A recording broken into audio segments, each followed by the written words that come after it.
LAC पर तनाव के बीच पीएम मोदी और जिनपिंग का फिर होगा आमना सामना। आज बार में ब्रिक्स सम्मेलन में शामिल होंगे मोदी, वर्चुअल मंच करेंगे साझा।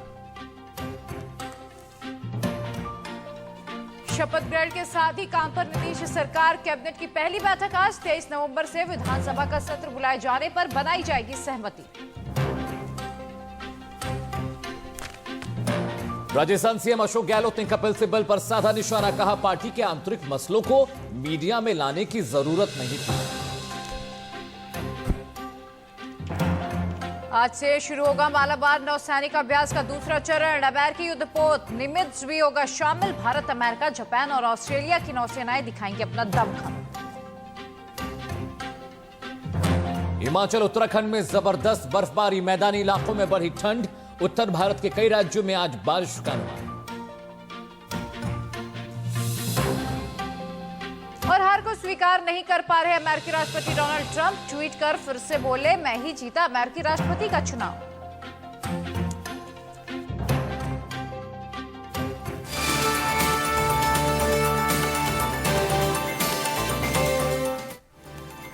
नमस्कार, आप देख रहे हैं इंडिया न्यूज। मैं हूं आपके साथ Priya Singh. Good morning morning prime time में मैं हूं आपके साथ अमित सिंह, और एक घंटे में हम आपको बताएंगे कि कैसा है सियासी माहौल बिहार का और क्या बवाल मचा है कश्मीर में। लेकिन उससे पहले बड़ी खबर का रुख कर लेते हैं। बिहार की राजनीति से बड़ी खबर आ रही है। नीतीश कैबिनेट की आज पहली बैठक है। 23 नवंबर से शुरू होगा विधानसभा सत्र। बिल्कुल, और आपको बता दें कि नीतीश कैबिनेट की आज पहली बैठक होने जा रही है और इस पर सबकी निगाहें भी टिकी होंगी। और आपको बता दें कि नीतीश कुमार बिहार के 37वें मुख्यमंत्री के तौर पर एक बार फिर से शपथ ले चुके हैं और कुल मिलाकर 7वीं बार जो नीतीश कुमार हैं वो सीएम बने हैं और बिहार के 37वें मुख्यमंत्री के तौर पर उन्होंने शपथ ली। कल पूरी कैबिनेट ने शपथ ग्रहण की है। बीजेपी के मंत्री और जेडीयू के कोटे से जो मंत्री थे उन्होंने शपथ ग्रहण किया है। 7-5-1-1 का जो है समीकरण रहेगा।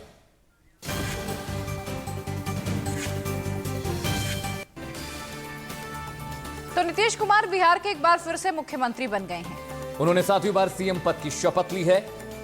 आपको बता दें कि पटना में राजभवन में एक सादे कार्यक्रम में उन्होंने 7वीं बार मुख्यमंत्री पद की शपथ ली है और उनके साथ 14 नेताओं ने मंत्री पद की शपथ ली। शपथ ग्रहण समारोह में बीजेपी के अध्यक्ष जेपी नड्डा और गृह मंत्री अमित शाह भी मौजूद थे। और इस बार जो सरकार बनी है उस कोटे में बीजेपी के मंत्री ज्यादा हैं।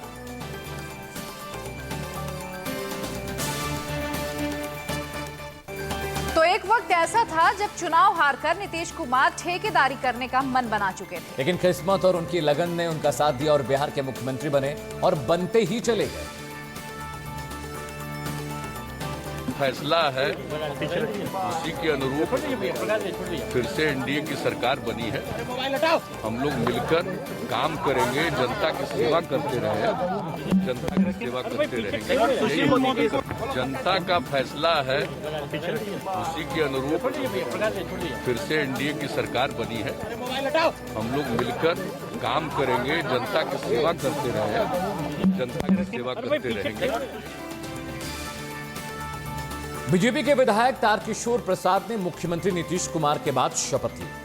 वहीं तारकिशोर प्रसाद बीजेपी विधानमंडल के नेता हैं और उन्हें डिप्टी सीएम भी बनाया गया है। बीजेपी की ओर से रेणु देवी ने शपथ ली। रेणु देवी को बिहार का डिप्टी सीएम बनाया गया है। यानी कि इस बार जो फॉर्मूला है वो यूपी वाला फॉर्मूला वहां पर तय हुआ है और एक मुख्यमंत्री के साथ 2 उप मुख्यमंत्री बनाए गए।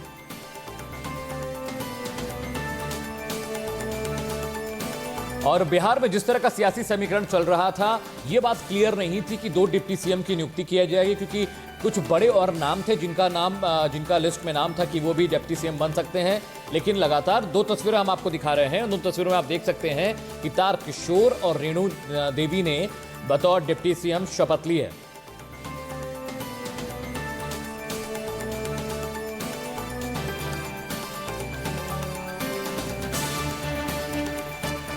तो राजभवन में जहां शपथ ग्रहण समारोह हुआ वहां मंच पर 3 कुर्सियां लगी थी और उसी में से यह साफ हो गया था कि डिप्टी सीएम किसे बनाया जा रहा है, क्योंकि नीतीश कुमार के शपथ लेने के बाद दूसरे नंबर पर तारकिशोर प्रसाद और तीसरे नंबर पर रेणु देवी ने शपथ ली। और शपथ के बाद ये दोनों नेता मंच पर ही नीतीश के पास रखी 2 कुर्सियों पर जाकर बैठ गए। तारकिशोर प्रसाद कटिहार से 4 बार के विधायक हैं और बीजेपी के वरिष्ठ नेता हैं, जबकि रेणु देवी बेतिया से विधायक हैं। इन दोनों नेताओं को आगे करके बीजेपी ने एक साथ कई दांव चले हैं। पिछले और अतीत पिछड़े वोटर्स को साधने की कोशिश की गई है इनकी नियुक्ति के जरिए। तो नीतीश कुमार के मंत्रिमंडल में जिन चेहरों को शामिल किया गया है, बीजेपी के कुछ चर्चित चेहरे भी इसमें शामिल हैं। उनमें मंगल पांडे, अमरेंद्र प्रताप सिंह, रामप्रीत पासवान, जीवेश मिश्रा और राम सूरत राय शामिल हैं। 5 तस्वीरें आपकी टीवी स्क्रीन पर हैं। बिल्कुल, और देखिए पहली तस्वीर अमरेंद्र प्रताप सिंह, दूसरी रामप्रीत पासवान, तीसरी जीवेश मिश्रा, चौथी मंगल पांडे और 5वें राम सूरत राय। ये 5 वो मंत्री हैं जो नीतीश कार्यकाल में शामिल हुए हैं। जनता दल यूनाइटेड से 5 नेताओं को मंत्री पद की शपथ दिलाई गई। अशोक चौधरी, विजय चौधरी, मेवालाल चौधरी, शीला मंडल और विजेंद्र यादव को नीतीश कुमार के मंत्रिमंडल में शामिल किया गया है। अशोक चौधरी, विजय चौधरी की तस्वीर आप देख सकते हैं। शीला भी मंत्रिमंडल में शामिल हुए। विजेंद्र यादव, मेवालाल चौधरी, ये सभी नेता बीजेपी ने इनके जरिए पिछड़ा अति पिछड़ा लोगों को साधने की कोशिश की है ताकि अगड़ी जाति के वोट भी उनको मिले अगले चुनावों में। और वही एनडीए की सहयोगी हम यानी कि हिंदुस्तानी आवाम मोर्चा से जीतन राम मांझी के बेटे संतोष सुमन को मंत्रिमंडल में शामिल किया गया। तो वहीं विकासशील पार्टी के अध्यक्ष मुकेश सहनी को भी मंत्रिमंडल में जगह दी गई है। मुकेश सहनी को हालांकि चुनाव में जीत नहीं मिली थी, उसके बावजूद उन्हें सीट दी गई क्योंकि मल्लाहों का वोट बहुत बड़ी भूमिका निभाता है लोकसभा और विधानसभा चुनावों में।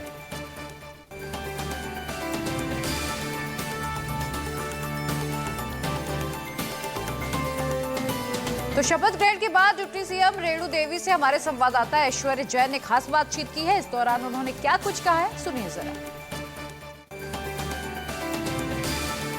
यादव जी हमारे साथ हैं। रेणु देवी जी, आपको सबसे पहले बहुत बहुत बधाई उप मुख्यमंत्री बनने के लिए। किस तरीके से आप अगले 5 साल और बिहार के विकास के लिए देख रही हैं आने वाला समय? देखिए, आने वाले समय में हम सभी लोग मिलके भाई नीतीश जी के नेतृत्व में काम करेंगे और हम ज़्यादा से ज़्यादा विकास का काम कर सकें, इसका हम कामना करते हैं। आपने कहा है कि आप बहुत सालों से भारतीय जनता पार्टी के साथ कार्यकर्ता के तौर पर भी काम करा हुआ है। आज भी मैं कार्यकर्ता हूं और नीतीश कुमार जी भी कार्यकर्ता है। ऐसा नहीं है, हर पार्टी में कार्यकर्ता होता है और कार्यकर्ता अपनी नजरिया से काम करता है। और भारतीय जनता पार्टी तो सेवा करने आती है और सेवा से अपना काम करती है, सेवा से हम काम करें। कोई भी पद मिले, आप कह रही हैं कि आप कार्यकर्ता के तौर पर है, निश्चित कार्यकर्ता के। कुमार जी के साथ भी आपने कई सालों तक काम किया हुआ है। आने वाले कुछ समय में किस तरीके से काम करना? बस काम करेंगे, एक कार्यकर्ता के रूप में, एक सेवा के रूप में काम करेंगे, आगे बढ़ेंगे। बिहार को किस तरीके से आप देख रही हैं? क्या मैसेज है आपका बिहार की जनता के लिए? बिहार की जनता का सबसे बड़ा मैसेज है कि हम बिहार को विकसित बिहार करना चाहते हैं और हम बिहार को जो है लंबे जो आत्मनिर्भर बिहार बनाना चाहते हैं कि हम सभी लोग आत्मनिर्भर। जी, एक आखिरी सवाल, भाई दूज है, आज त्योहारों का समय चल रहा है। नीतीश कुमार को आप खुद कह रही हैं बड़ा भाई मानती है, गार्जियन है आपके, क्या मैसेज देना चाहेंगी भाई दूज पर? आज भाई दूज पर सभी भाई को, पूरे बिहार के मीडिया और सभी भाइयों को मैं यही विश्वास दिलाना चाहती हूँ कि आइए हम सब मिलकर बिहार का विकास करें। बिहार में बीजेपी के चुनाव प्रभारी देवेंद्र फडणवीस ने क्या कहा, आइए सुनाते हैं आपको। हो चुका है हमारे साथ बात करने के लिए देवेंद्र फडणवीस, पूर्व मुख्यमंत्री हैं। सर, किस तरीके से देख रहे हैं सरकार को? देखिए, आत्मनिर्भर बिहार और आत्मनिर्भर भारत के तहत निश्चित बड़े पैमाने पर रोजगार का सृजन होगा, उसी की पूरी व्यवस्था इसमें की गई। 7 निश्चय की बात की गई थी सर, जिस तरीके से बिहार के मुख्यमंत्री दोबारा से नीतीश कुमार बने हैं, किस तरीके से अगले 5 साल देखते हैं? क्योंकि गठबंधन में कहीं ना कहीं काफी गड़बड़ हो रही है। कोई गड़बड़ नहीं है, आपने देखा बड़ी शांति के साथ सरकार बनी, समन्वय से सरकार बनी, समन्वय से सरकार चलेगी। नीतीश जी के नेतृत्व में बिहार की सरकार बहुत मजबूती से काम करेगी। हमारे साथ शिश नारायण जेडीयू के स्टेट प्रेसिडेंट सर मौजूद हैं। सर, नई सरकार बनी है, डबल इंजन की सरकार कहते हैं जिसको, नीतीश कुमार के साथ भारतीय जनता पार्टी की सरकार बनी है। किस तरीके से आप देख रहे हैं आने वाले 5 साल बिहार के? बहुत लंबे काल से भाजपा के साथ हम लोग काम कर रहे हैं और बेहतर समन्वय, बेहतर अंडरस्टैंडिंग, बेहतर सामंजस्य के साथ सरकार काम कर रही है। इसलिए कोई ऐसी बात नहीं है कि डबल इंजन जो आप कहते हैं, सरकार के काम में, सरकार के एजेंडा में, सरकार के लक्ष्य में, सरकार के दृष्टि में कोई फर्क पड़ा नहीं है और इसलिए सरकार पूर्ववत जिन कामों को सरकार अभी तक करती रही उसको तो आगे बढ़ाएगी ही, नए कार्यक्रमों से जैसे बिहार और विकसित राज्य की श्रेणी में आ जाए, इसके लिए सरकार सब कुछ करेगी। एक सवाल मैं आपसे लेना चाहता हूं, यहाँ पर भारतीय जनता पार्टी की तरफ से सुशील मोदी पहले डिप्यूटी सीएम हुआ करते थे, नीतीश कुमार जी के साथ एक बड़ी हिट जोड़ी मानी जाती थी, बड़ा काम किया है उन्होंने बिहार के अंदर। इस बार 2 डिप्यूटी चीफ मिनिस्टर हैं, सुशील मोदी को वो पायदान नहीं मिला है। ये किसी भी पार्टी को अपने नॉमिनी को नियुक्त करने का अधिकार होता है। हो सकता है सुशील मोदी के लिए कोई और बड़ी बात उन लोगों ने सोच रखी होगी और उसके लिए सुशील मोदी एक महत्वपूर्ण व्यक्ति हैं और उनका महत्व आगे भी बना रहेगा, इसका पूरा विश्वास है हमको। निश्चित रूप से दोनों मिलकर के बहुत अच्छे ढंग से काम किए हैं। बड़ा राज्य है क्या, इस वजह से कहीं ना कहीं 2 उप मुख्यमंत्रियों का? देखिए, इस पर कोई कहने की बात नहीं है। बड़ा राज्य नहीं, कभी कभी दो सहूलियत के सुविधा के अनुसार होता है, इसलिए हुआ है। और चलिए इसी के साथ फिलहाल यहाँ पर वक्त हो चला एक छोटे से ब्रेक का, और ब्रेक के बाद आपको दिखाएंगे कि ब्रिक्स सम्मेलन में क्या कुछ भारत कहना और बोलना चाहता है। पीएम मोदी और जिनपिंग का फिर होगा आमना सामना। आज बार में ब्रिक्स सम्मेलन में शामिल होंगे मोदी, वर्चुअल मंच करेंगे साझा। शपथ परेड के साथ ही काम पर नीतीश सरकार। कैबिनेट की पहली बैठक आज 23 नवंबर से विधानसभा का सत्र बुलाए जाने पर बनाई जाएगी सहमति। राजस्थान सीएम अशोक गहलोत ने कपिल सिब्बल पर साधा निशाना, कहा पार्टी के आंतरिक मसलों को मीडिया में लाने की जरूरत नहीं थी।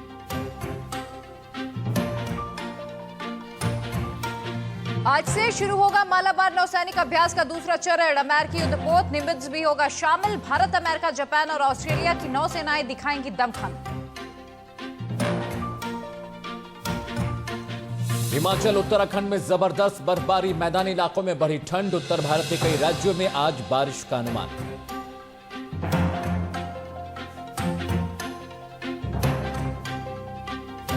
और हार को स्वीकार नहीं कर पा रहे अमेरिकी राष्ट्रपति डोनाल्ड ट्रंप, ट्वीट कर फिर से बोले, मैं ही जीता अमेरिकी राष्ट्रपति का चुनाव।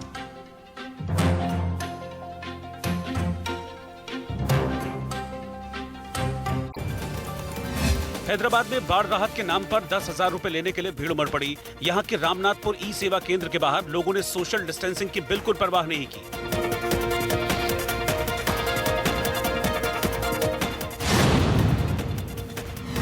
उत्तर प्रदेश में आजमगढ़ जिले के बरसेवरा गांव में चुनावी रंजिश में दबंगों ने एक युवक की जमकर पिटाई कर दी। इस मामले में 5 लोगों के खिलाफ शिकायत दर्ज की गई है।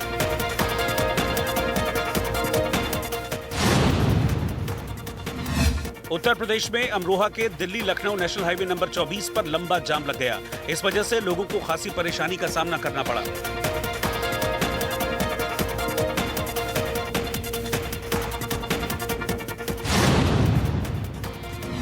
अमेरिका के वॉशिंगटन डीसी में डोनाल्ड ट्रंप के समर्थकों ने मिलियन मेगा मार्च निकाला। इसमें हजारों की संख्या में लोगों ने भाग लिया। इस दौरान पुलिस और प्रदर्शनकारियों के बीच झड़प भी हुई।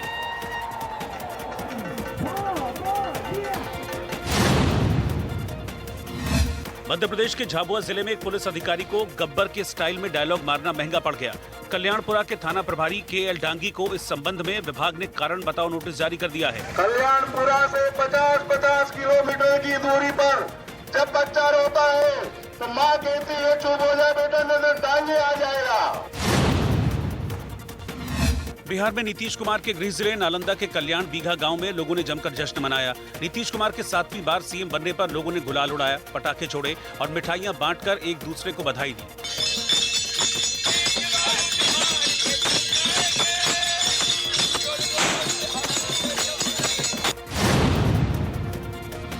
महाराष्ट्र में शिरडी के साईं मंदिर को 9 महीने के लिए खोल दिया गया है। इसके बाद यहां तड़के साईं के दर्शन के लिए भक्तों की लंबी लाइन लग गई। शिरडी साईं मंदिर में हर रोज 6000 भक्त ही दर्शन कर पाएंगे।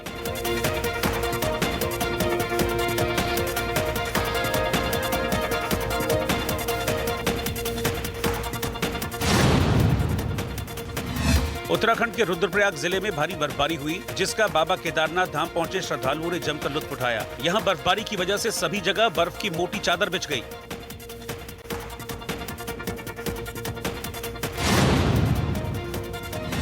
अमेरिका के न्यूयॉर्क में ताजा बर्फबारी हुई, जिससे वहां का नजारा बदल गया। यहां के सेंट्रल पार्क में लोग स्नोफॉल का आनंद उठाते दिखे।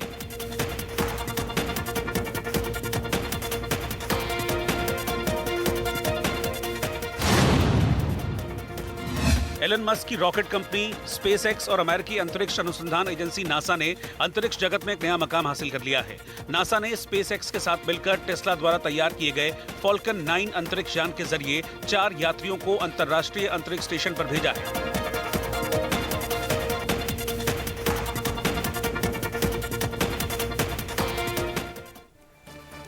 और इसी बीच एक बड़ी खबर आपको बता दें, ब्रिक्स देशों का 12वां शिखर सम्मेलन आज होने जा रहा है। सम्मेलन में पीएम मोदी शामिल होंगे। एलएसी पर तनाव के बीच मोदी और जिनपिंग आज एक बार फिर आमने सामने होंगे।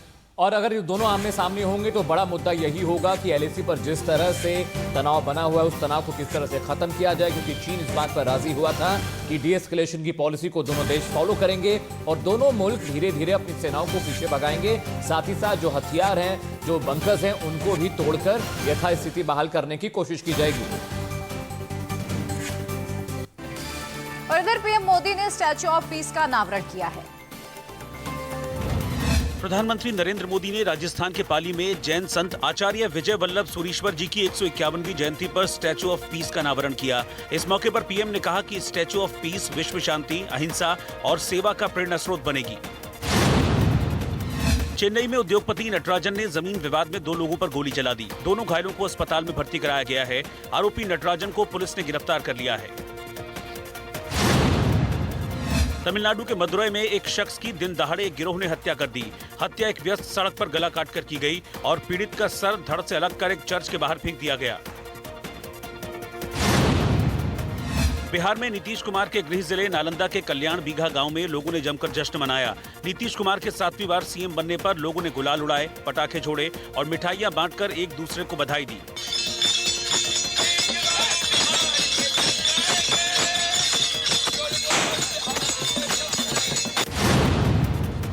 अमेरिका में राष्ट्रपति चुनाव के लिए आखिरी नतीजे अभी तक नहीं आए हैं। हालांकि डेमोक्रेटिक पार्टी के उम्मीदवार जो बाइडेन ने बहुमत का आंकड़ा पार कर लिया है। वहीं इस बीच डोनाल्ड ट्रंप ने दावा किया है कि वो चुनाव जीत गए हैं। आगे आपको बताएंगे कि बद्रीनाथ धाम में किस तरह का माहौल है, लेकिन उससे पहले इस वक्त की हेडलाइंस पर नजर डाल लेते हैं। एलएसी पर तनाव के बीच पीएम मोदी और जिनपिंग का फिर होगा आमना सामना। आज 12वें ब्रिक्स सम्मेलन में शामिल होंगे पीएम मोदी। वर्चुअल समिट में करेंगे बातचीत। शपथ ग्रहण के साथ ही काम पर नीतीश सरकार। कैबिनेट की पहली बैठक आज 23 नवंबर से विधानसभा का सत्र बुलाए जाने पर बनाई जाएगी सहमति। राजस्थान के सीएम अशोक गहलोत ने कपिल सिब्बल पर साधा निशाना। कहा पार्टी के आंतरिक मसलों को मीडिया में लाने की जरूरत नहीं थी। आज से शुरू होगा मालाबार नौसैनिक अभ्यास का दूसरा चरण। अमेरिकी युद्धपोत निमित्स भी होगा शामिल। भारत, अमेरिका, जापान और ऑस्ट्रेलिया की नौसेनाएं दिखाएंगी अपना दमखम। और हिमाचल उत्तराखंड में जबरदस्त बर्फबारी। मैदानी इलाकों में बड़ी ठंड। उत्तर भारत के कई राज्यों में आज बारिश का अनुमान। हार को स्वीकार नहीं कर पा रहे हैं अमेरिकी राष्ट्रपति डोनाल्ड ट्रंप। ट्वीट कर फिर बोले, मैं ही जीता अमेरिकी राष्ट्रपति चुनाव।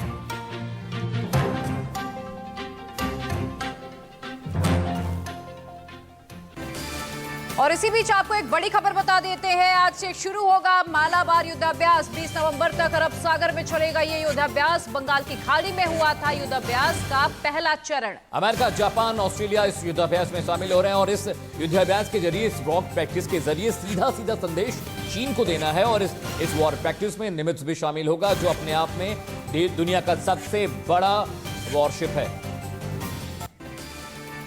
और इधर उत्तराखंड के बद्रीनाथ और केदारनाथ धाम बर्फ की चादर से ढके नजर आए। ताजा बर्फबारी के बाद वहां तापमान में अचानक गिरावट दर्ज की गई है।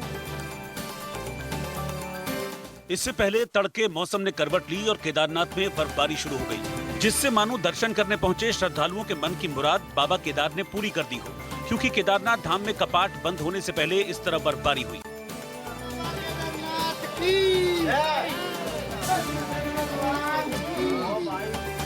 ये नजारा तो तड़के का था। जैसे जैसे दिन हुआ, बर्फबारी से केदार नगरी सफेद हो गई और केदारनाथ धाम बर्फ की चादर से ढका नजर आया, जिसे देख बाबा के दर्शन के लिए पहुंचे श्रद्धालुओं की खुशी का ठिकाना नहीं रहा, क्योंकि इस सफेद बर्फ के बीच कोई गोले बनाकर एक दूसरे पर फेंकता दिखा तो कोई अचानक हुए इस करिश्मे में सेल्फी लेने लगा। श्रद्धा थी, घर वाले तो पूरे मना कर रहे थे, मैं तो बस मेरी इच्छा थी कि मैं केदारनाथ जाऊं और अपना आप अकेला ही आया बस मैं, और आके बहुत अच्छा महसूस हो रहा। और ये मान के चलो कि अभी मुझे कल एक लड़के ने बताया था कि जो गर्भगृह है वो कल से ही खुला, तो मैं सौभाग्यशाली हूँ कि मुझे गर्भगृह में पूरे दर्शन करने के लिए मिले। और ईश्वर की कृपा आपके सामने ही है, बर्फ़ पड़ रही है पूरी केदार घाटी में, और आप मेरे पीछे आप देख ही रहे होंगे लोग कैसे कैसे मतलब कि आनंद ले रहे हैं बर्फ़बारी का। हालांकि बर्फबारी से जितनी खुशी इन श्रद्धालुओं के चेहरे पर दिख रही थी, उतनी ही चिंता की लकीरें भी थी, क्योंकि बर्फबारी के बाद वहां रास्ता बंद हो गया। बाबा के दर्शन करने में आया था मैं, कल पैदल ही आया ऊपर, क्योंकि हेलीकॉप्टर और वगैरह ये सर्विसेज नहीं थी। मुझे लगा था कि दर्शन नहीं हो पाएगा, लेकिन अचानक कुछ ऐसा हुआ कि मैं अंदर चला गया और मेरे दर्शन हो गए। और फिर बर्फबारी हो रही है तो काफ़ी अच्छा लग रहा है, मज़ा आ रहा है। पर अब थोड़ा सा डाउट भी है कि नीचे कैसे जाएंगे, जैसा पुलिस वाले बता रहे थे कि अब पैदल जाना होगा और पैर वगैरह, तो थोड़ा सा घबराहट है, लेकिन बाबा से दर्शन करके वो तृप्त हो गया। अब तक आपने केदारनाथ का नजारा देखा, अब आप बद्रीनाथ धाम की तस्वीरें भी देखिए, क्योंकि वहां मौसम की पहली बर्फबारी हुई और श्रद्धालु खुशी से झूम उठे, क्योंकि वहां अचानक मौसम बदला और बर्फबारी शुरू हो गई, जिससे समूचा बद्री धाम बर्फ से सफेद हो गया और लोग खुशी में झूमने लगे। बद्री विशाल के दर्शन करने यहाँ आए, लेकिन सुबह उठे तो नज़ारा ही अलग था। सुबह सुबह स्नोफॉल और बहुत सारा एंजॉय, बाबा बद्री के दर्शन हो गए और मज़ा आ गया। बाबा बद्री की कृपा हो रही है, जो थोड़ा स्नोफॉल हो रहा है, पहले भी बहुत बार आए लेकिन स्नोफॉल कभी नहीं दिखा, आज पहली बार स्नोफॉल यहाँ पर देखने को मिला। जय बद्री विशाल। हम लोग उत्तराखंड से आए हैं और हमें बहुत बहुत बहुत ही अच्छा लग रहा है। इन तस्वीरों को देखकर आपके मन में भी एक बार तो आया ही होगा कि कितने भाग्यशाली हैं ये लोग, जिन्हें बाबा केदारनाथ और बद्रीनाथ के दर्शन भी हो गए और इन लोगों ने बर्फबारी का आनंद भी ले लिया। खैर, मौसम के अचानक करवट बदल लेने से ठंड का एहसास होने लगा है। मौसम विभाग के मुताबिक उत्तरकाशी, रुद्रप्रयाग, बागेश्वर, पिथौरागढ़, टिहरी और अल्मोड़ा में हल्की बारिश या बर्फ गिरने की संभावना है, जिससे पर्यटकों की तो चांदी है, लेकिन स्थानीय लोगों के लिए बर्फबारी किसी मुसीबत से कम नहीं है। उधर देश के अलग अलग हिस्सों में मौसम का अलग अलग रंग देखने को मिल रहा है। पहाड़ों पर जहां बर्फबारी हो रही है, वहीं कुछ मैदानी इलाकों में भारी बारिश हुई है, साथ ही कहीं कहीं ओले भी गिरे हैं। रिपोर्ट दिखाते हैं आपको। लेकिन हिमाचल प्रदेश में मौसम की पहली बर्फबारी हुई तो वहां लोग बर्फबारी का मजा लेते नजर आए, क्योंकि शिमला, कुफरी और नरकंडा के कई इलाकों में जमकर स्नोफॉल देखी गई। यहां घरों से लेकर सड़कों तक पर बर्फ ही बर्फ जम गई। सड़क पर हुई ताजा बर्फबारी से उम्मीदें जताई जा रही हैं कि पर्यटन में इजाफा होगा और देश दुनिया के लोग बर्फबारी और सर्द मौसम का आनंद उठाने कुफरी और शिमला पहुंचेंगे।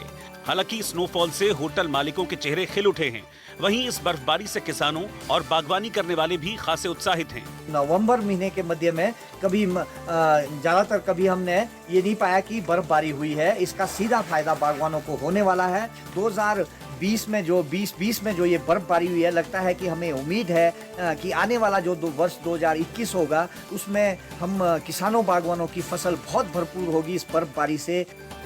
हालांकि मनाली, कुफरी, नरकंडा और काला टॉप में हुई भारी बर्फबारी के बीच लोगों को आने जाने में खासी दिक्कतों का सामना करना पड़ा, क्योंकि सड़क पर बर्फ की मोटी चादर है, लिहाजा कई जगह गाड़ियां बर्फ से पटी जहां तहां खड़ी नजर आई, क्योंकि इस बर्फ में इन गाड़ियों को आगे ले जाना संभव नहीं है। हालांकि स्थानीय लोग और सरकारी कर्मचारी लगातार सड़कों से बर्फ हटाने के काम में जुटे दिखे, ताकि रास्ता साफ हो सके।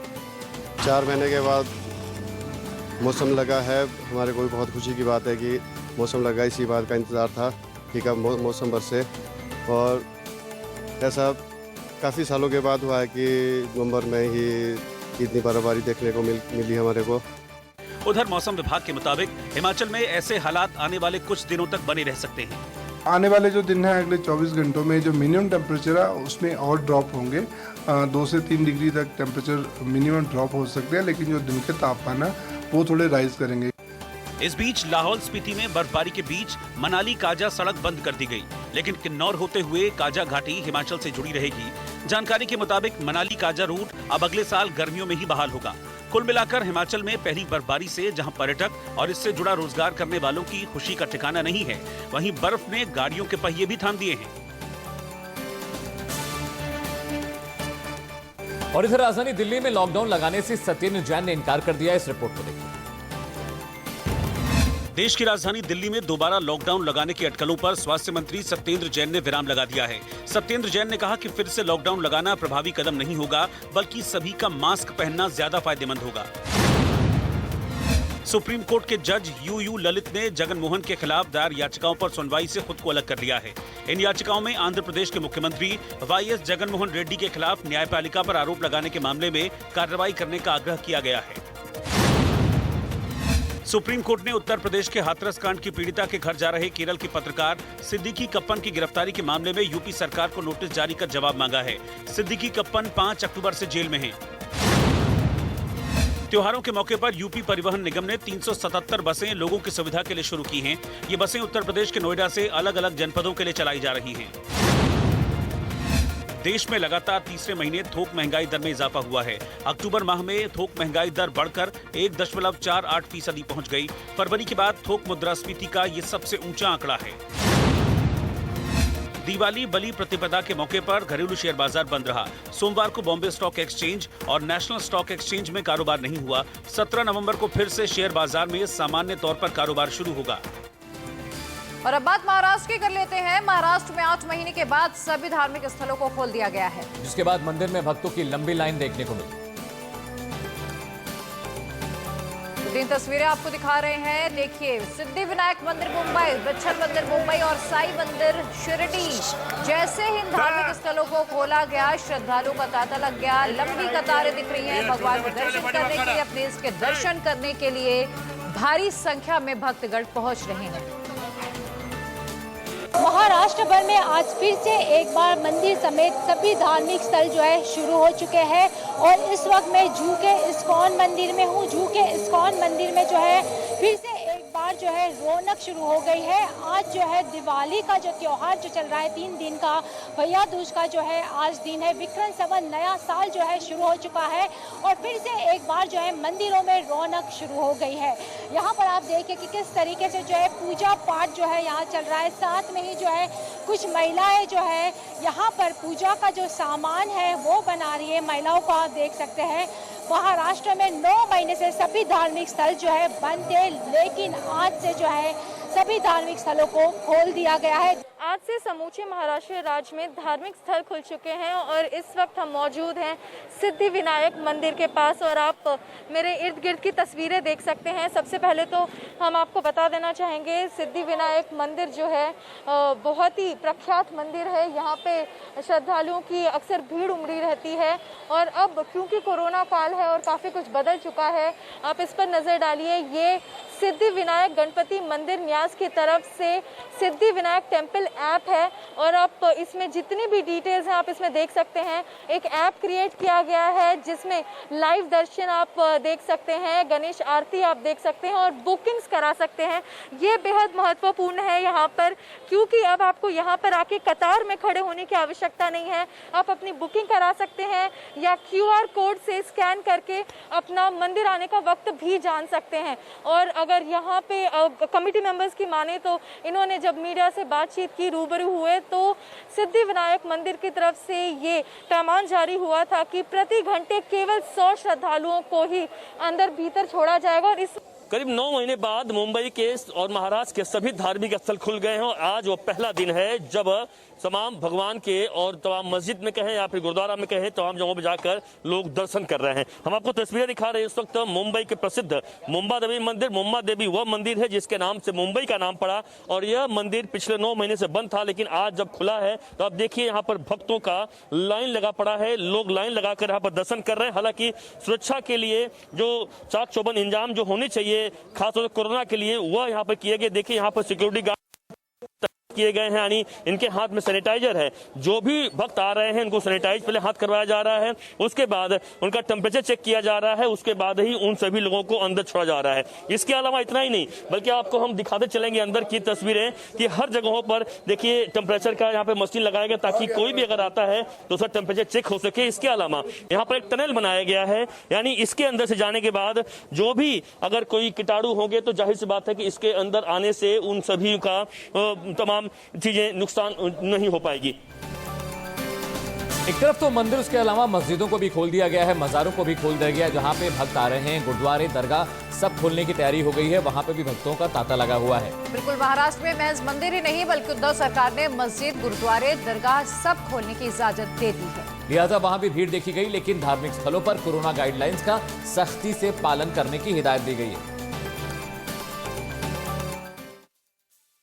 इसमें सभी धार्मिक स्थल खुल गए हैं। उसमें से मुंबई का एक सबसे बड़ा जो धार्मिक स्थल कहा जाता है वह है मुंबई का माहिम दरगाह। यह माहिम दरगाह जहां पर हर रोज एक दो नहीं हजारों की संख्या में लोग यहां पर आते हैं, माथा टेकते हैं और अपनी दुआएं यहाँ करते हैं और जाहिर सी बात अपनी मन्नतें मांगते हैं। और यह हाजी अली के बाद अगर दूसरा कोई नंबर आता है सबसे बड़ा तो वह माहिम दरगाह का है। और माहिम दरगाह में भी बहुत बड़ी भीड़ होती है, हर साल इसके लिए मेला लगाया जाता है। और आप देखिए कि यहाँ पर जो सोशल डिस्टेंसिंग का काफी ध्यान रखा जा रहा है कि कोरोना काल में जो तमाम जो धार्मिक स्थल खोले गए हैं उसके लिए जो कोविड के लिए जो एसओपी बनाए गए हैं उसका ध्यान रखा जा रहा है। देखिए कि जो लोग भी हैं, चाहे बच्चे हो चाहे वो जवान हो, उन सभी लोगों का बाकायदा बॉडी टेम्परेचर चेक किया जा रहा है, फिर सैनिटाइजर दिया जा रहा है, फिर उन्हें अंदर छोड़ा जा रहा है, तभी वो जाके अंदर दरगाह के अंदर वो माथा टेक सकते हैं।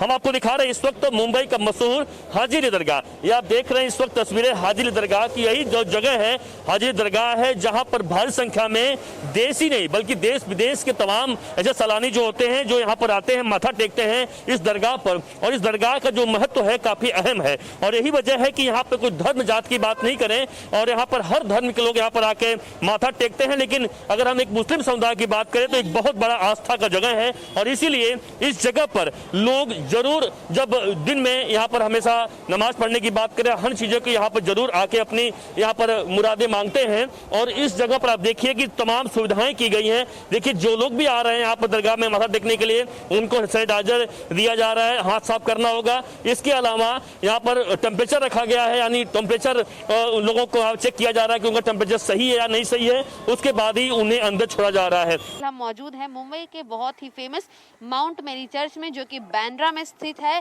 बताना चाहेंगे कि चर्च जो है हालांकि खुल चुका है लेकिन यहाँ पर एक लिमिटेड टाइम दिया गया है, जैसे कि सुबह 8 से 2, फिर शाम के 4 से 8 बजे तक का, जहां पर सोशल डिस्टेंसिंग को फॉलो करना काफ़ी ज़्यादा कंपलसरी है लेकिन मास्क पहनना उससे भी ज़्यादा अनिवार्य कर दिया गया है। हालांकि आपको मैं चर्च के दूसरी तरफ का भी एक बार नज़ारा ज़रूर दिखाना चाहूँगी जहां पर चर्च के जो कुछ लोग हैं वो फिलहाल यहाँ पर आए हैं। और अब आपकी जेब में महंगाई की मार पड़ने वाली है, ऐसा इसलिए क्योंकि नए साल में फोन पर बात करना और महंगा हो सकता है। नए साल में फोन पर बात करना और महंगा होने वाला है। साल 2021 में टेलीकॉम कंपनियां टैरिफ प्लान को 20% तक महंगा करने की योजना बना रही है। रूस के निमंत्रण पर प्रधानमंत्री नरेंद्र मोदी 12वें ब्रिक्स शिखर सम्मेलन में हिस्सा लेंगे। इस शिखर सम्मेलन का आयोजन वर्चुअल माध्यम से 17 नवंबर यानी मंगलवार को किया जाएगा। केंद्रीय कर्मचारियों और पेंशनर्स के महंगाई भत्ते में जल्द बढ़ोतरी हो सकती है। अगले साल जुलाई में महंगाई भत्ते में 4% बढ़ोतरी की उम्मीद है। हालांकि इस पर कोई आधिकारिक बयान नहीं आया है। भारी बर्फबारी की वजह से उत्तर प्रदेश के मुख्यमंत्री योगी आदित्यनाथ केदारनाथ में 8 घंटे तक फंसे रहे। उनके साथ उत्तराखंड के मुख्यमंत्री त्रिवेंद्र सिंह रावत समेत मंत्रीगण और अधिकारी भी फंसे रहे। बाद में सभी हेलीकॉप्टर से गौचर चले गए। तेलंगाना के नगर कुर्नूल में दिवाली पर एक युवक के साथ बदसलूकी करने वाले पुलिसकर्मी पर कार्रवाई की गई है। विभाग ने आरोपी पुलिसकर्मी को एसपी ऑफिस के साथ अटैच कर दिया है। जम्मू कश्मीर में कांग्रेस ने गुपकार अलायंस के साथ हाथ मिला लिया है। कांग्रेस पंचायत चुनाव में गुपकार अलायंस के साथ मिलकर चुनाव लड़ेगी। इसको लेकर बीजेपी ने कांग्रेस पर जमकर निशाना साधा। बीजेपी के राष्ट्रीय प्रवक्ता संबित पात्रा ने कहा कि गुपकार ग्रुप के साथ हाथ मिलाकर कांग्रेस ने देश को अपना असली चेहरा दिखा दिया है। संबित पात्रा ने कहा कि ये गुपकर है या गुप्तचर है, इसी बात को लेकर केंद्रीय मंत्री रविशंकर प्रसाद ने भी कांग्रेस को आड़े हाथों लिया और कहा कि कांग्रेस से ये सवाल इसीलिए पूछना जरूरी है क्योंकि वो डिस्ट्रिक्ट डेवलपमेंट काउंसिल के इलेक्शन के लिए कश्मीर में गुपकर डिक्लेरेशन और पीपुल्स अलायंस में शामिल हो रही है। इस अलायंस में 10 पार्टियां हैं, जिसमें प्रमुख रूप से नेशनल कॉन्फ्रेंस और पीडीपी हैं। और अब समय अनुच्छेद 370 पे डिस्कशन नहीं कराने की इच्छा, आर्टिकल 370 ना हटे, बाद में कोई तिरंगा ना उठाए, चीन की सहायता से किस प्रकार अनुच्छेद 370 वापस आए, ये गुपकर है या गुप्तचर है? मैं ये सवाल पूछना चाहता हूं। ये कौन सा अलायंस? ये जो गुप्तचर अलायंस है, ये गुप्तचर अलायंस क्या चाहती है? ये गुप्तचर अलायंस वही चाहती है जो पाकिस्तान चाहता है। ये गुप्तचर अलायंस वही चाहती है जो हिंदुस्तान के दुश्मन देश चाहते हैं। बात है, ये जो Gupkar declaration of people's alliance है, जो डिस्ट्रिक्ट डेवलपमेंट काउंसिल के इलेक्शन के लिए साथ चल रहे हैं, 10 पार्टियां हैं, जिसमें प्रमुख रूप से नेशनल कॉन्फ्रेंस है और पीडीपी है। अब कांग्रेस भी उसमें आ रही है। इनका डिक्लेयर्ड एजेंडा है कि आर्टिकल 370 को हटाया जाना, रद्द होना चाहिए और आर्टिकल 370 को रेस्टोर करना चाहिए। एलएसी पर तनाव के बीच पीएम मोदी और जिनपिंग का फिर होगा आमना सामना। आज बार में ब्रिक्स सम्मेलन में शामिल होंगे मोदी, वर्चुअल मंच करेंगे साझा। शपथ ग्रहण के साथ ही काम पर नीतीश सरकार। कैबिनेट की पहली बैठक आज 23 नवंबर से विधानसभा का सत्र बुलाए जाने पर बनाई जाएगी सहमति। आज से शुरू होगा मालाबार नौसैनिक अभ्यास का दूसरा चरण। अमेरिकी युद्धपोत निमित्ज भी होगा शामिल। भारत, अमेरिका, जापान और ऑस्ट्रेलिया की नौसेनाएं दिखाएंगी अपना दमखम।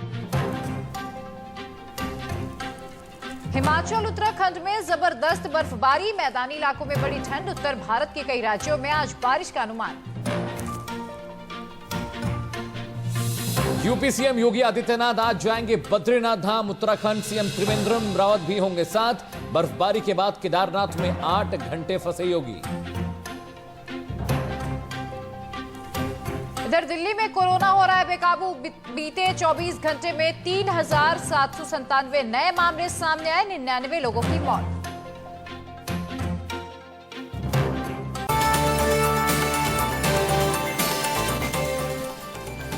ब्रेक के बाद आपका स्वागत है। अब डालते हैं खबर स्पोर्ट्स की नजर। भारत का ऑस्ट्रेलिया दौरा 27 नवंबर से शुरू हो रहा है। भारतीय टीम ऑस्ट्रेलिया में 3 वनडे, 3 T20 और 3 टेस्ट मैच खेलेगी। ऑस्ट्रेलियाई दौरे को लेकर भारतीय टीम खास तैयारियां कर रही है। बीसीसीआई ने एक वीडियो पोस्ट किया है जिसमें रविचंद्रन अश्विन, केएल राहुल को टेनिस गेंद से अभ्यास करा रहे हैं। भारतीय बल्लेबाज चेतेश्वर पुजारा ने कहा कि स्मिथ और वॉर्नर अच्छे खिलाड़ी हैं, लेकिन हमारे गेंदबाज उन्हें चुनौती देने का मादा रखते हैं। ऑस्ट्रेलियाई क्रिकेटर्स ब्लैक लाइव्स मैटर के सपोर्ट में नंगे पांव मैदान पर उतरेंगे। भारत के खिलाफ वनडे सीरीज से इस मुहिम की शुरुआत करेंगे। सीनियर टीम के 3 सिलेक्टर पद के लिए मनिंदर सिंह, अजीत अगरकर, चेतन शर्मा और शिव सुंदर दास ने अप्लाई किया है। अगरकर वेस्ट जोन से चुने जा सकते हैं।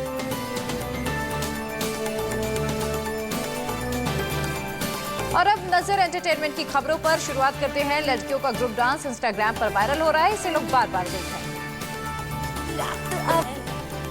मेरा आशिक झल्ला वल्ला गाने पर 2 लड़कियों ने सुपरहिट डांस किया। इसे सोशल मीडिया पर अब तक 2 लाख व्यू। क्रिकेटर युजवेंद्र चहल की मंगेतर धनश्री का एक डांस वीडियो फिर से सोशल मीडिया पर वायरल हो गया है। धनश्री इस वीडियो में बादशाह के गाने गेंदा फूल पर जबरदस्त अंदाज में डांस करती नजर। नमस्कार, खबर ताजा में वक्त हो चला एक छोटे से ब्रेक का। और ब्रेक के उस पार आपको दिखाएंगे ब्रेकफास्ट बिना ब्रेक की खबरें। आप बने रहिए हमारे साथ।